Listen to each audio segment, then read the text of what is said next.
अब हम उस राजनीतिक खबर का विश्लेषण करने वाले हैं जो आज सबसे ज्यादा ट्रेंड कर रही है।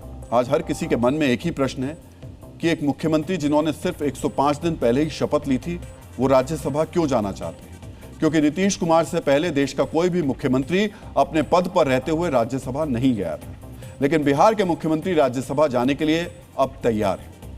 21 साल बाद बिहार में नीतीश युग खत्म होने वाला है, नए मुख्यमंत्री उस बिहार को मिलने वाला है। अब सवाल यह भी है कि बिहार की कमान किसके हाथ में होगी?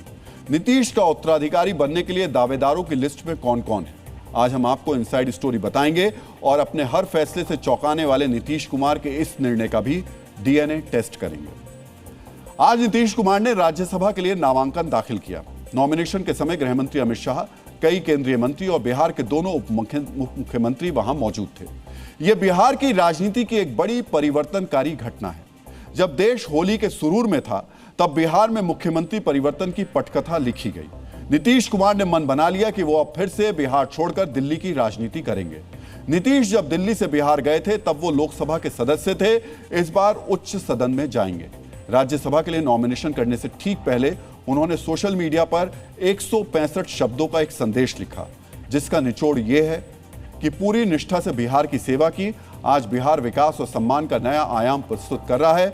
इच्छा थी कि संसद के दोनों सदनों का सदस्य बनूं, इसलिए राज्यसभा का सदस्य बनना चाह रहा हूं। नई सरकार को पूरा सहयोग समर्थन रहेगा।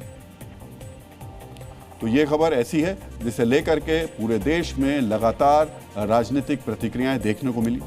मित्रों, जेडीयू के जिन कार्यकर्ताओं को लग रहा है कि नीतीश ने अचानक फैसला किया है, उन्हें मैं बताना चाहूंगा कि 2005 में ही नीतीश ने तय कर लिया था कि वो 20 साल बिहार में सरकार चलाएंगे। वो अपने करीबियों के बीच ऐसी चर्चा भी करते थे। जब 20 साल पूरा हो गया, उनकी सेहत भी पहले जैसी नहीं रही, तो उन्होंने खुद नया समीकरण बना लिया। सूत्र बताते हैं कि जेडीयू के कार्यकारी अध्यक्ष संजय झा के जरिए उन्होंने बीजेपी के शीर्ष नेतृत्व से बात की और इस पर सहमति बनी कि नीतीश के बाद पार्टी का नेतृत्व उनके बेटे निशांत करेंगे। सरकार में निशांत नंबर 2 यानी डिप्टी सीएम बनेंगे। जेडीयू से एक दूसरा डिप्टी सीएम दलित होगा, जबकि तीसरा डिप्टी सीएम बीजेपी से होगा। मुख्यमंत्री बीजेपी का होगा और उस रेस में अभी 2 नाम सबसे आगे हैं। पहला सम्राट चौधरी, जो अभी बिहार के डिप्टी सीएम हैं, और दूसरे केंद्रीय गृह राज्य मंत्री नित्यानंद राय। मित्रों, हम आपको याद दिलाना चाहेंगे कि नवंबर में जब विधानसभा चुनाव हो रहा था, तब सम्राट चौधरी के विधानसभा क्षेत्र तारापुर में जाकर केंद्रीय गृह मंत्री अमित शाह ने एक बड़ी बात कही थी। उन्होंने कहा था, आप लोग सम्राट चौधरी को जिताइए, हम उन्हें बड़ा आदमी बनाएंगे। तो सवाल है, क्या बड़ा वो बड़ा आदमी बनने का समय अब उनका आ चुका है? वैसे नित्यानंद राय भी बीजेपी के शीर्ष नेतृत्व के करीबी माने जाते हैं। मित्रों, इतना तो तय है कि बिहार का अगला मुख्यमंत्री भी कोई ओबीसी समाज से होगा। इसकी तैयारी बीजेपी ने साल की शुरुआत में कर दी थी, जब बिहार के एक सवर्ण को पार्टी का अध्यक्ष बनाया था। कुल मिलाकर नीतीश कुमार की विदाई के बाद बिहार की राजनीति अब पूरी तरीके से नए युग में प्रवेश कर रही है, क्योंकि एक समय में बिहार के 4 चेहरे थे: लालू, नीतीश, रामविलास और सुशील मोदी।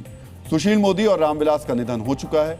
लालू यादव चुनावी राजनीति से दूर हैं और अब बिहार से नीतीश कुमार भी विदा हो रहे हैं। बताया जा रहा है कि 9 अप्रैल के बाद नीतीश बिहार छोड़ देंगे।